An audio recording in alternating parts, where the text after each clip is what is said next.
Jesus andou sobre as águas. Esse milagre é um milagre emblemático. Jesus caminhando sobre as águas, contrariando a lei da gravidade.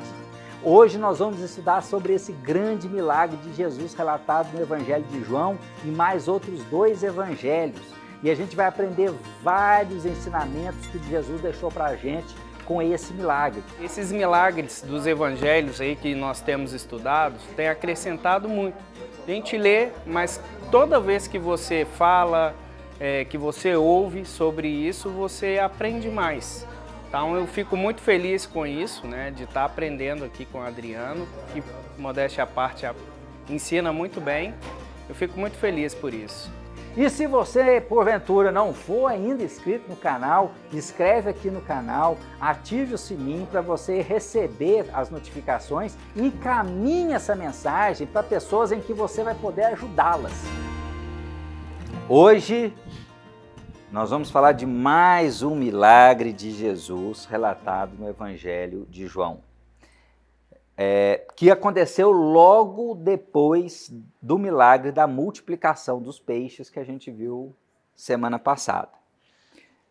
Como a gente falou, uma característica do milagre da semana passada, que foi a multiplicação de pães e peixes, tem muito em relação a esse aqui. Ele, inclusive, a gente vai ler, ele faz descrição, referência ao milagre de multiplicação de peixes no final do milagre de Jesus andar sobre as águas, tá? Então nós vamos ver isso aqui. Curiosidade, relembrando, o milagre que Jesus multiplicou os 5 pães e 2 peixinhos é o único que está nos 4 evangelhos. Esse aqui está em 3 evangelhos, certo? O doutor Lucas não quis colocar esse milagre no evangelho dele, tá? Então, lendo os textos, ó, os textos que a gente tem, tá lá, ó, Mateus, capítulo 14, de 22 a 33, Marcos, capítulo 6, de 45 a 52, e João, que é o que a gente vai ler primordialmente, né, que a gente está fazendo o estudo a partir de João, capítulo 6, do versículo 16 ao 21, sendo que no 15 terminou o milagre da multiplicação de pães e peixes. E aí eu coloquei aqui para a gente estudar as diferenças, para você ver como é que é importante a gente estudar a Bíblia toda. Eu vou dar umas dicas aqui de importância da gente entender a Bíblia, porque quanto mais a gente entender a Bíblia, mais dicas, mais conhecimento a gente vai adquirindo para a nossa vida, ou seja, quanto mais a gente sabe sobre a nossa vida a respeito de Deus, melhor é a nossa vida aqui na Terra, enquanto a gente não encontra com Jesus. Muito bem, o contexto histórico a gente já sabe, só para relembrar, nós estamos falando do Mar da Galileia, né, que é um mar de água doce, que tem aproximadamente 20 quilômetros de comprimento e 11 quilômetros de largura, que chega a ter profundidade máxima de 50 metros nos pontos mais profundos, certo? Então, o contexto é que o milagre ocorreu logo depois da multiplicação dos pães e peixes, como a gente falou. Multiplicou no final da tarde os pães e peixes para a multidão que estava lá ouvindo Jesus. Aí vocês lembram? Jesus multiplicou pães e peixes. Aí o povão comeu pra caramba, eram 5.000 homens, a gente imagina aí, né, 20.000 pessoas, todo mundo comeu e se fartou, sobrou comida ainda, todo mundo comeu à vontade, matou a fome de todo mundo, ninguém estava aguentando mais comer e sobrou 12 cestos de pães e peixes, certo? O que a multidão fez? Queria proclamar Jesus rei. Falou, esse aqui é um grande profeta, vamos proclamá-lo rei. O que Jesus fez? Foi embora. Por quê? Porque Jesus não veio para ter algum tipo de reino ou posição política aqui na Terra. Jesus reina, Jesus é o rei dos reis, mas ele reina no céu. A gente viu isso em Apocalipse. Apocalipse deixa isso bem claro. Apocalipse fala dezenas de vezes a palavra trono. Apenas 3 vezes o trono está na terra. As outras vezes todas está no céu. E quando essas 3 vezes o trono está na terra, é o trono de Satanás. Ou seja, o rei desse mundo não é Jesus, ele não quer ser. O rei desse mundo é Satanás. Ele é tanto rei desse mundo que ele ofereceu para Jesus, no jejum de Jesus no deserto, ofereceu para Jesus o que ele quisesse no mundo. Certo? Então, o rei desse mundo aqui na terra não é Jesus, é o diabo. E Jesus não vai voltar para reinar aqui na terra. Biblicamente, isso não tem coerência. Embora muita gente ache que Jesus vai sentar no trono lá em Israel, em Jerusalém. Né? É um equívoco, mas assim, se acredita em Jesus e acredita que Jesus vai voltar e acredita que Jesus morreu para nos salvar, ok. Mas a gente vê ao longo da Bíblia, certo? Claramente a ideia de que Jesus não quer reino aqui na terra, ele quer no céu. Até porque o céu é muito melhor do que a terra. Você acha que quer reinar? Se o cara pode reinar, se eu puder ser presidente nos Estados Unidos, é muito melhor do que ser presidente do Brasil, né não? Aí o cara, você acha que Jesus vai querer ser rei, deixar de ser rei no céu para ser rei na terra? Entendeu?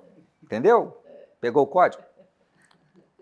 Então, olha só, alguns pontos importantes que a gente aprende muito com esse milagre, como todos os milagres, né? Cada um tem seus detalhes. Mateus é o que mais relata, é o que mais fala, mais detalhista desse milagre. Ele estava no barco, porque ele era um dos 12, certo?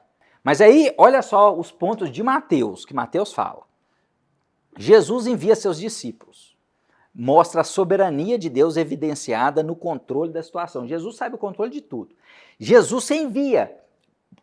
Jesus falou, eu vou despedir a multidão, vão embora, pega o barco e vai embora. Certo? Então, ou seja, Jesus controla totalmente a situação.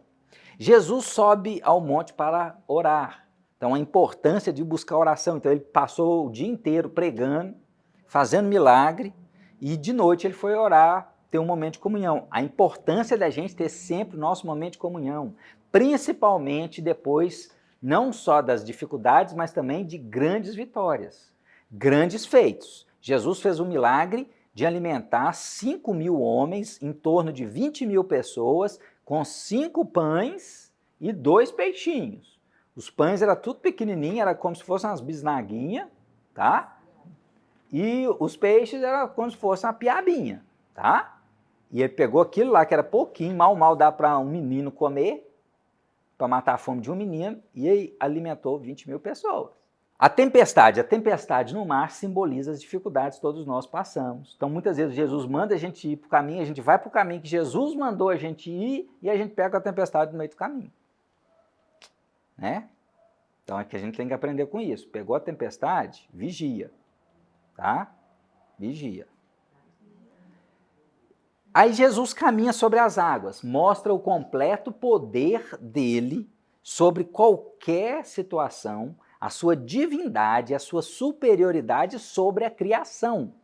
As leis que nós somos submetidos são leis para nós, não são leis para Deus. Deus tem o poder de quebrar todas as leis. Então, ele tem o poder de ressuscitar morto, ele tem o poder de quebrar a lei da gravidade, né? Andando sobre as águas, quebrou a lei da gravidade. Quem consegue fazer isso? Só Deus.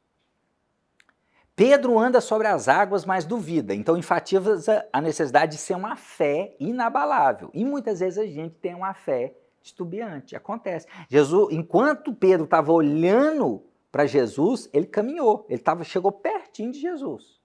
Só que na hora que ele desviou o olhar de Jesus e ficou prestando atenção no vento e na tempestade, ele começou a afundar.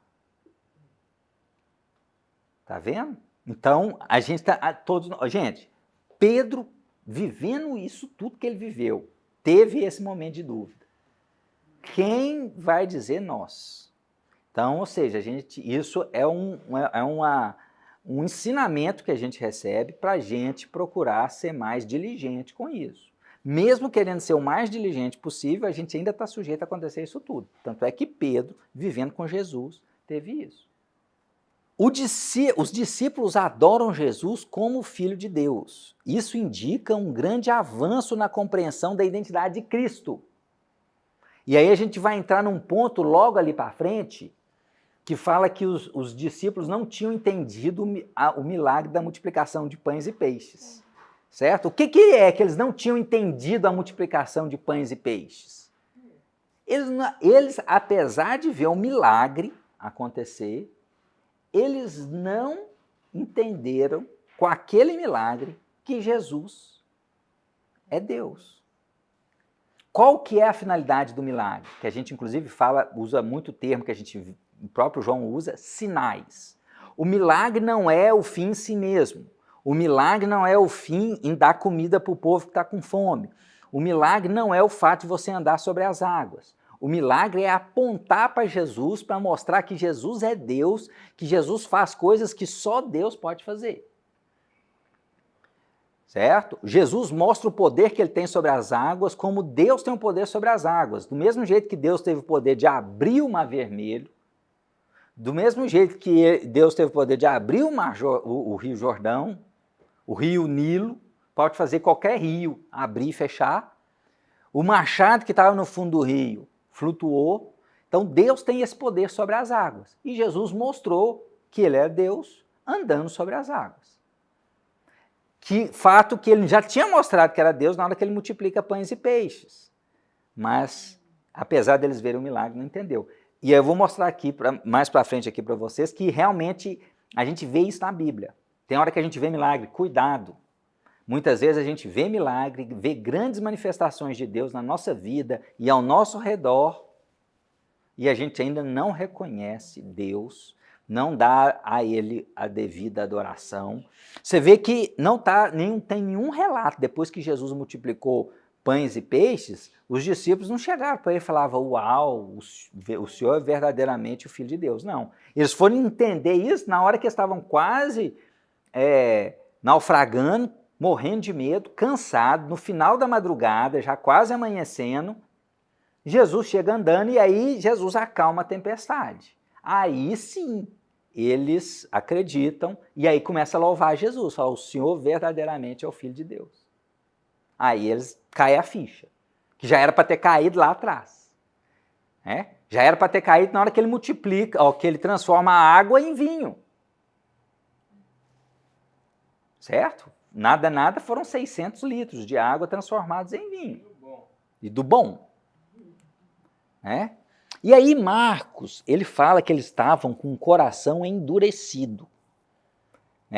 Ele fala que eles não entenderam o milagre da multiplicação de pães e peixes e estavam com o coração endurecido.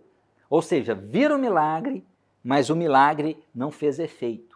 Quem está com o coração endurecido, por isso que Jesus muitas vezes não fazia milagre lá em Nazaré, por exemplo. O pessoal pedia milagre e falou, não vou dar para fazer milagre nenhum, vocês não acreditam? Quanto mais endurecido está o coração, mais insensível está o homem diante dos milagres, mesmo acontecendo os milagres. Isso aconteceu com os discípulos, gente. Os caras mais chegados de Jesus, os que são responsáveis pelo nascimento da igreja primitiva, os que dominam todo o nascimento da igreja primitiva em Atos dos Apóstolos. Esses discípulos fizeram esse tanto de coisa. Então, ou seja, como é que nós estamos sujeitos? E como é que Deus é misericordioso? Que apesar de eles fazerem isso tudo, Jesus foi ensinando até eles aprenderem. E depois seguirem a obra com Jesus já ressurreto. Jesus entrou no barco, cessou, mostrou que ele tem total poder sobre as forças da natureza. A providência divina mostra, aí João, falando sobre isso, ele ressalta a providência divina. Porque João enfatiza que assim que Jesus chegou no barco, eles imediatamente chegam ao seu destino, que era onde que eles iam chegar. Isso é uma coisa que João relata, nos outros não relatam. Ou seja, Jesus tem todo o domínio sobre o tempo e o espaço. Ele sabe a hora certa, faz. Então, por isso que é importante a gente ler a Bíblia toda.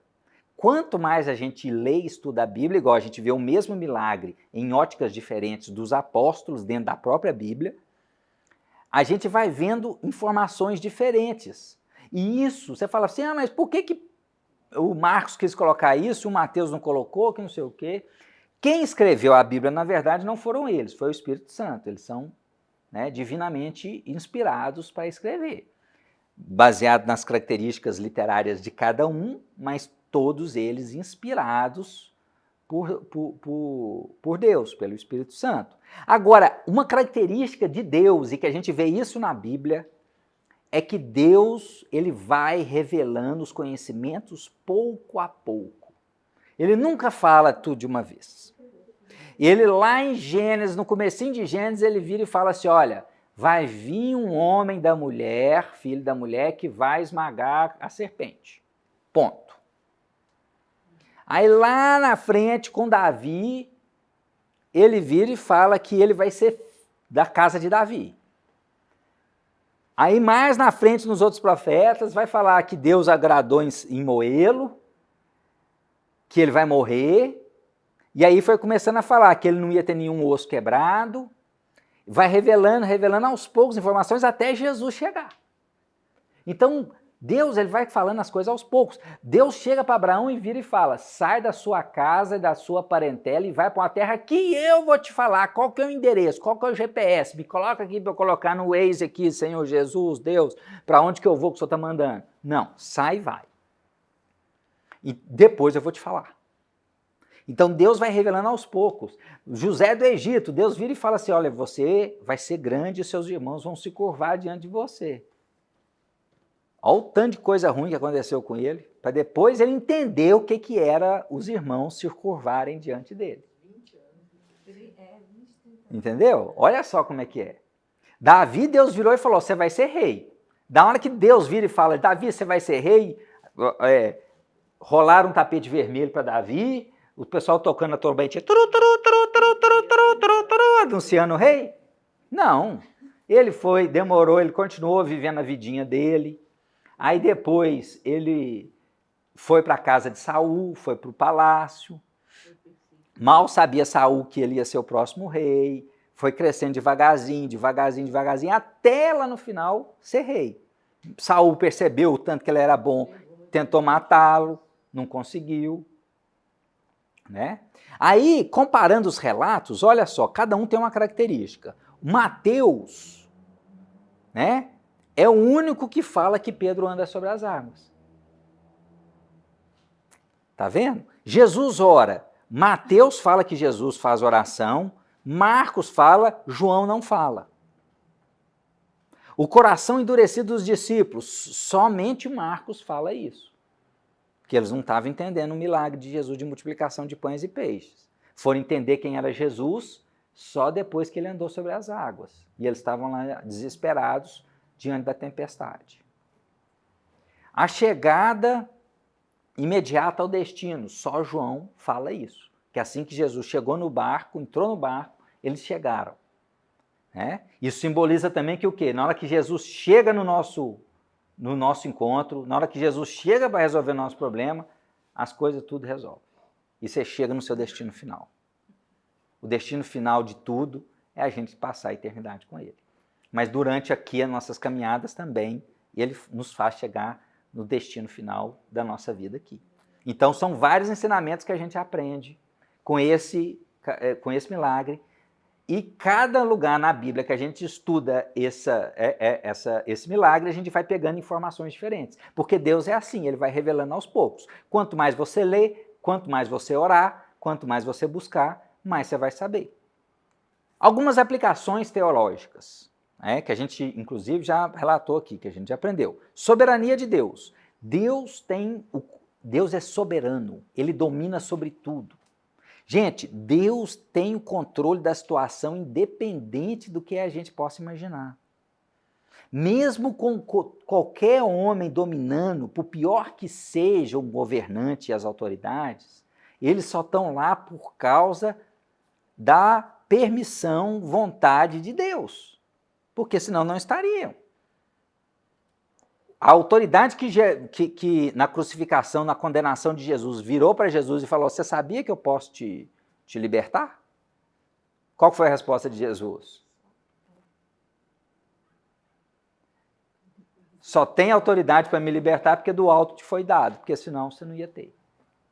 Ou seja, tudo está debaixo da poderosa mão de Deus. Ele comanda tudo. Tanto é que em Apocalipse a gente vira e fala das 7 igrejas, que simboliza toda a igreja de Cristo no mundo, né? Que o 7 é o número de plenitude, e fala que as 7 estrelas, as 7 igrejas, estavam na mão.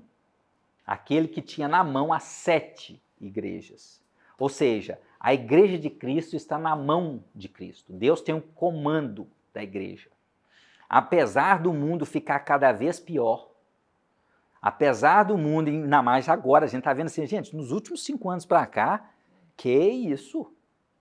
Que isso? Agora, independente disso, dos últimos 5 anos para cá, a igreja cresceu, ó. Levanta gente, mata cristão, faz apologia à ideologia de gênero, caçoa de Jesus no carnaval, escola de samba fazendo apologia ao diabo, pode ser o que for. Aqui no carnaval, gente, eu andando, graças a Deus eu quase não saí de casa, mas teve um dia que eu fui no supermercado, aí o pessoal andando fantasiado, a fantasia que eu mais vi era diabo, os caras de diabinho. Os caras de diabinho com chifrinho e as mulheres com tridente, andando para baixo e para cima. Então, ou seja, por mais que Jesus é caçoado, que vira brincadeira, que vira apologia ao diabo, a igreja continua crescendo. E você vê que é o comando de Jesus.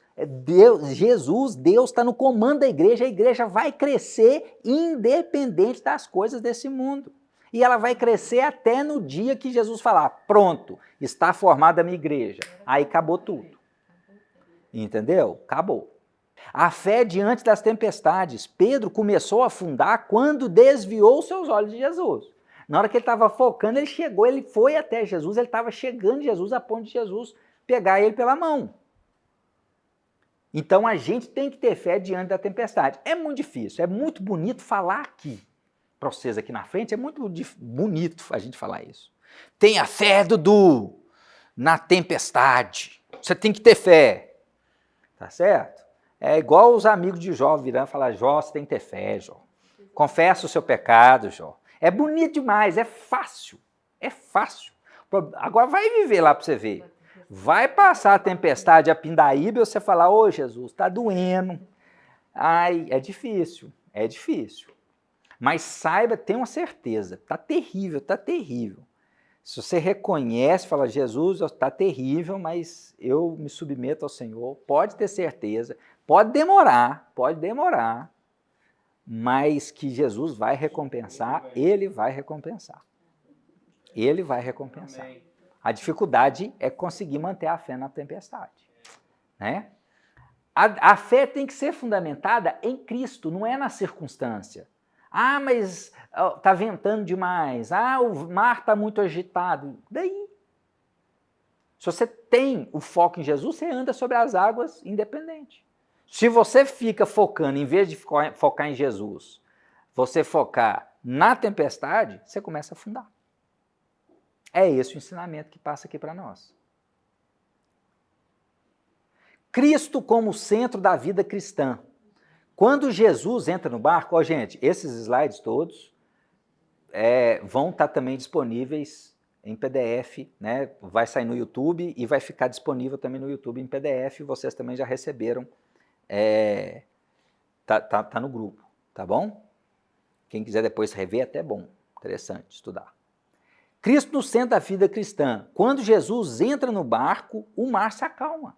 Quando Jesus chega na situação, acabou. Eu vivi uma situação uma vez, eu tenho poucas experiências assim, doidas, mas é legal. Eu era adolescente e eu tinha muito problema com a minha mãe. Minha mãe tinha problema psiquiátrico, graças a Deus hoje ela está tratada, medicada, mas ela tinha um transtorno bipolar, então ela brigava demais com a gente, falava demais com a gente teve uma infância muito estressante e traumatizante. E eu estudando para vestibular, eu querendo estudar, isso me canalizou para querer estudar, para querer romper na vida de alguma forma, para eu me libertar daquilo, morar sozinho. Meu sonho era morar sozinho, ficar livre, sabe?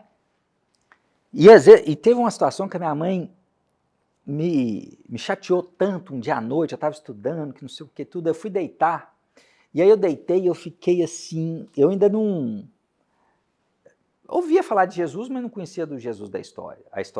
Ouvia falar da história de Jesus, mas não conhecia o Jesus da história. Né? Eu estava tão tenso, que eu comecei a orar, assim, falar com Deus. Assim, falei, pô, Deus, só existe, olha só, para que esse sofrimento? Não tem jeito de eu me aliviar isso? Olha só que coisa chata. Se o Senhor é Deus, e eu não estava nem falando, eu estava só pensando. E eu lembro que eu pensei o seguinte, falou, se você é Deus mesmo, é todo poderoso, você está ouvindo meu pensamento, porque se não tivesse, você não sabe, então você não tem essa moral toda mesmo, não. Entendeu? Gente, impressionante, não sei o que aconteceu. Veio uma paz no meu coração, uma tranquilidade que eu dormi. E dormi a noite inteira, acordei no outro dia. Do mesmo jeito que eu estava lá pensando, eu dormi. Era de noite, eu estava na cama, deitado. Eu dormi. Foi um negócio muito louco, que aí no outro dia que eu acordei, que eu comecei a pensar nas coisas, porque de uma hora para outra veio uma paz e eu, desmontei. Então, ou seja, Deus tem o controle de todas as coisas, Ele sabe todas as coisas. É legal demais. Eu queria viver isso toda noite, desde Jesus fazer isso, me dar um sono bacana. Ó, pra você também, ia ser bom. Pede para Ele. Ora, pede para Ele. Porque eu não estou conseguindo, não. Ele é melhor, muito melhor. Né? Então, ou seja, tive um sono maravilhoso, certo? Eu acho que depois, esse foi o melhor sono da minha vida. O segundo sono melhor da minha vida foi na sexta-feira à noite, quando eu estava nos Legendários, acampado na montanha. Na sexta-feira. Mas isso é outra história. Aí eu morri, aí eu desmontei, né, quase, o sono foi como se eu tivesse morrido, desmontei lá, né, mas era de cansar, não foi nada espiritual não, tá? Foi cansaço mesmo, de andar, carregar, subir montanha, andar muito e tal. Vamos lá. O chamado à adoração, os discípulos adoram Jesus e reconhecem que Ele é Deus. A importância, o milagre, aí o sinal começou a fazer o efeito que é para ele fazer. O sinal fez com que eles adorassem a Jesus, reconhecessem que Ele era Deus. O milagre, o sinal é para isso, é para reconhecer quem é Jesus.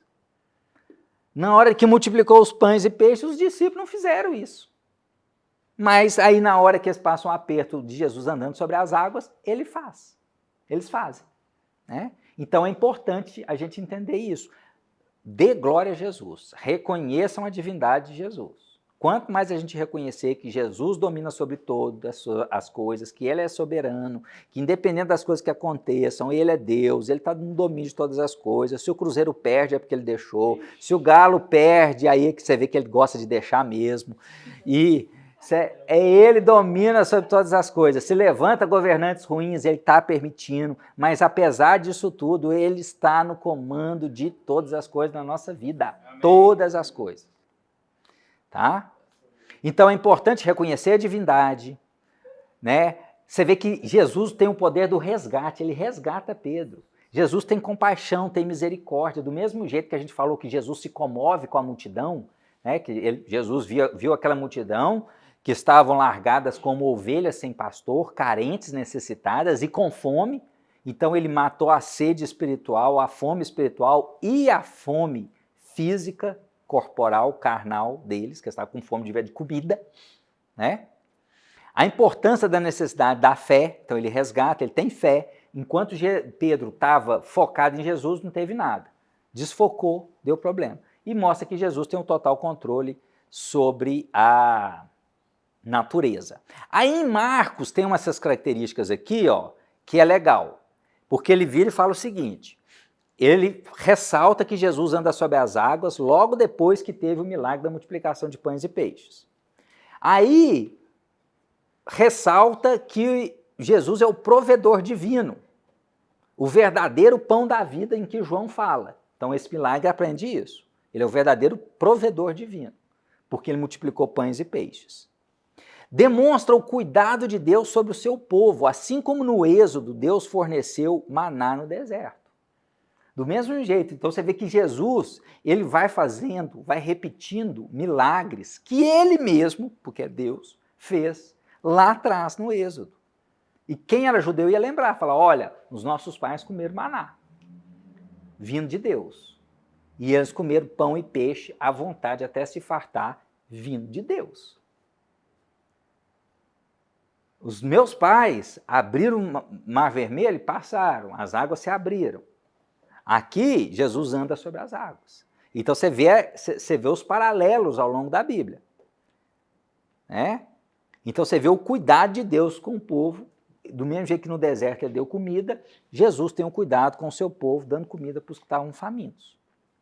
Mostra o poder sobrenatural de Cristo, porque ele multiplicou recursos escassos diante da multidão. Você vê que Jesus tem poder de pegar qualquer coisa. Jesus não precisava nem de ter pão e peixe. Ele podia fazer aparecer pão e peixe. Ele podia transformar pedra em pão e peixe. Tanto é que o diabo sabia disso e o diabo mandou Jesus fazer isso. Porque ele sabia que Jesus podia fazer. Então, ou seja, a gente tem que confiar em Jesus. Por mais que a situação está difícil, tem hora que não acontece. Fala, mas o cara falou que ia confiar em Jesus e morreu. Pois é, tem gente, vários apóstolos morreram também, logo do começo. A gente não vê nem falar. A maioria, sobra Pedro, Tiago e João.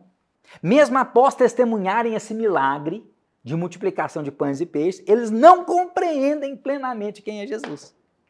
Repetindo isso aqui, gente, para a gente fixar isso, cuidado, nós todos temos essa tendência. A gente vê Jesus multiplicar pão e peixe, fazer um mega milagre, ver uma mega transformação na vida das pessoas, na nossa vida, e muitas vezes a gente não compreende quem é Jesus. A gente ainda acha que é um grande... Jesus não é simplesmente um grande profeta, um grande homem, um poderoso profeta. Ele é Deus. Ele é Deus. A gente muitas vezes não entende o sacrifício de Jesus.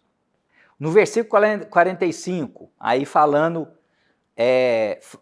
numa outra tradução, fala que Jesus força seus discípulos a ir embora, em outras fala que ele compeliu, certo? O verbo que às vezes é traduzido como compeliu ou mandar os discípulos irem embora, significa forçar ou ordenar com urgência. Então ele virou para os discípulos e falou, vai embora. Vai embora por quê? Porque uma das coisas, provavelmente, era porque ele não queria que os discípulos se contaminassem com a ideia que o povo queria de proclamar Jesus rei. Então ele fala, vai embora. E ele despediu a multidão. Ó, gente, vai embora vocês também. Os discípulos pegaram o barquinho e foram. E ele despediu a multidão e depois ele foi orar. Né? Então, isso sugere também que os discípulos não queriam partir. Provavelmente eles estavam com a multidão lá falando, então vamos... imagina, se o nosso mestre for proclamado rei, nós vamos estar bem na fita, não tá? Melhor coisa que ser o rei é ser amigo do rei, não é mesmo? Você fica compelido. A sua missão não era estabelecer um reino terrestre imediato, mas sim espiritual, um redentor espiritual. Ao cair da tarde, estava o barco no meio do mar e ele sozinho na terra.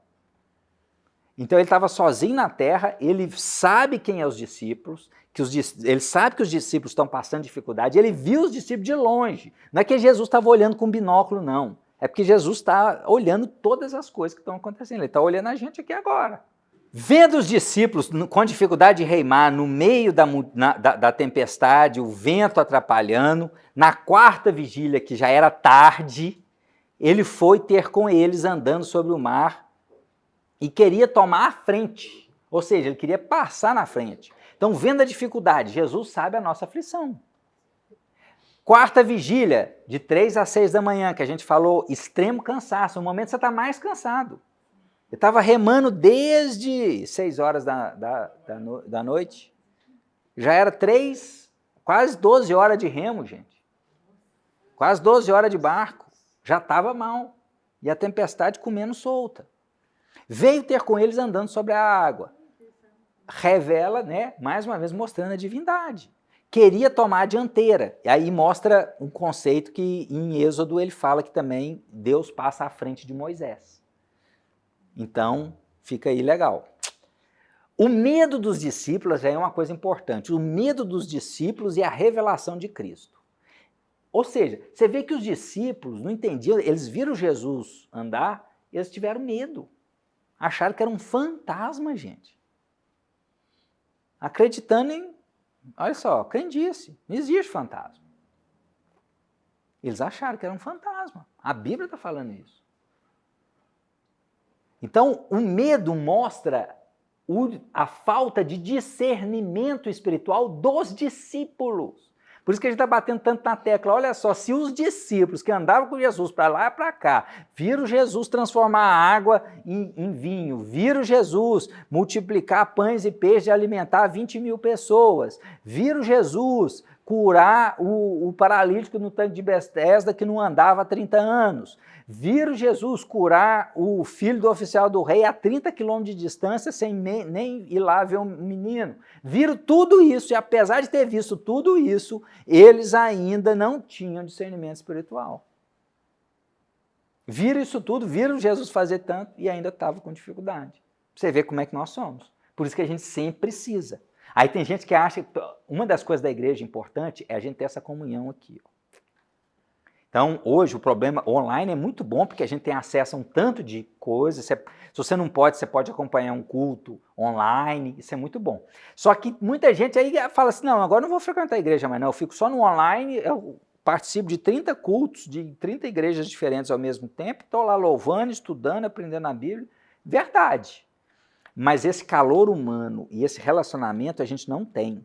Isso aí vai dificultar a gente ter discernimento espiritual. É a pessoa que sabe tudo da Bíblia, sabe as histórias todas da Bíblia, sabe as passagens todas da Bíblia, mas não conhece o Deus da Bíblia. Não tem experiência, não tem discernimento espiritual. Tanto é que eles ficaram aterrorizados. Mas Jesus vira e fala, tem de bom ânimo, sou eu. Aí, eu nem contei esse aqui, porque ele fala eu sou várias vezes. Agora ele vira e fala sou eu. Mas quando ele fala sou eu, ele está fazendo reverência a o eu sou. Tanto é que Deus falou, eu sou o que sou. Diga que o eu sou levou. Então não é que ele fala, sou eu. Ele está falando, ó, sou eu, o eu sou. É eu mesmo, o Deus. É, certo? O milagre é para isso. Então ele não era simplesmente um profeta, era Deus aqui na terra. Tá? Ele sobe para o barco e a coisa acabou. Mostra o domínio sobre tudo. Eles não estavam compreendendo. Olha só, por que eles não estavam compreendendo? Aí ele fala isso, ó, no versículo 52, o Marcos fala isso. Eles não estavam compreendendo. Esse é o ponto central do relato. Eu deixei de vermelho lá para ficar nítido. Ó. Os discípulos não tinham entendido o milagre de pães e peixes. Sabe o que é isso? Olha lá, um coração endurecido, que quer dizer espiritualmente embotado, insensível, que é o termo grego utilizado quando fala que eles estavam com o coração endurecido e por isso eles não reconheceram, não entenderam a multiplicação de pães e peixes, isso mostra a nossa característica. O coração do homem é endurecido. O coração do homem só amolece pela ação de Deus. Se não houver ação de Deus, não acontece. Esse é um tema muito recorrente na Escritura. Mas aqui era o coração naturalmente, olha só.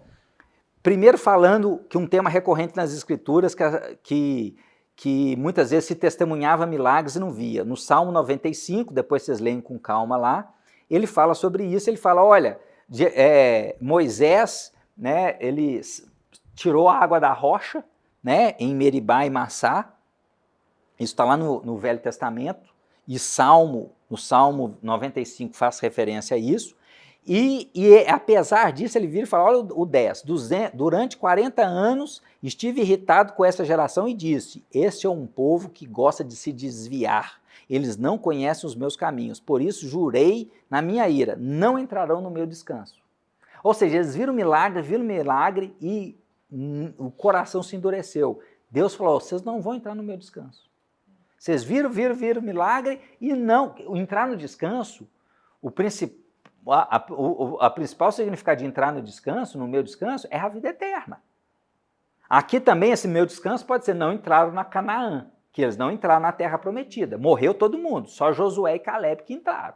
E depois a geração seguinte. Mas aquele povo que saiu do Egito não entrou. Mas pior do que não entrar em Canaã é não entrar na Nova Jerusalém. Em Êxodo fala a mesma coisa, que eu não vou falar, só coloquei aí Êxodo 17, por causa, senão a gente vai se alongar muito. Né? Mas testemunhar milagres, muitas vezes, não confia em Deus. O povo no Êxodo, gente, viu as 7 pragas, as 10 pragas, viu os primogênitos, a 10ª praga, um negócio absurdo, dos primogênitos todos morrerem, eles não morrerem, quem passou o sangue. Então, olha só o tanto de milagre que eles viram. Abre o Mar Vermelho, caindo maná todo dia, gente. Nuvem de dia e coluna de fogo de noite para aquecer e para iluminar. Todo dia. E mesmo assim o coração deles se endureceu. Olha só. Aí é isso que eu quero mostrar aqui, ó. É isso que eu falei, ó.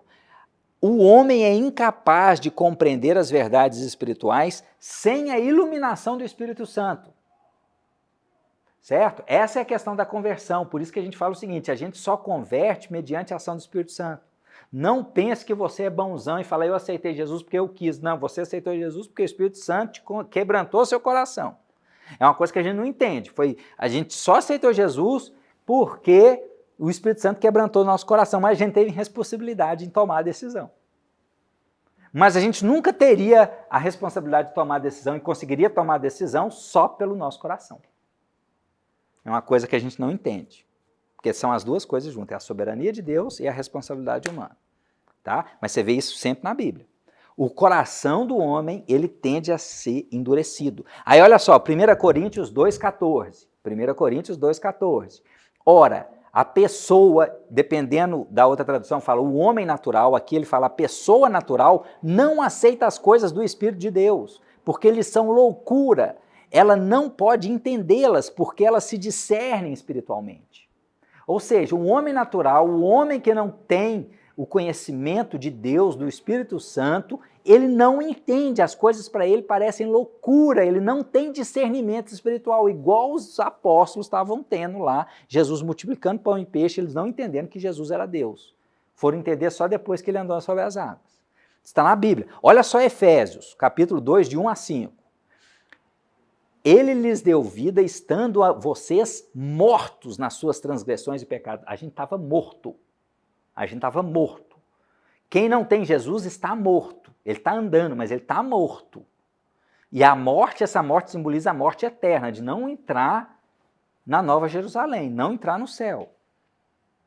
Estando vocês mortos nas suas transgressões e pecados, nos quais andavam outrora, segundo o curso deste mundo, tá? Ou seja, o pecado de acordo com esse mundo, porque esse mundo é pecaminoso. Segundo o príncipe da potestade do ar. Quem que é o príncipe da potestade do ar?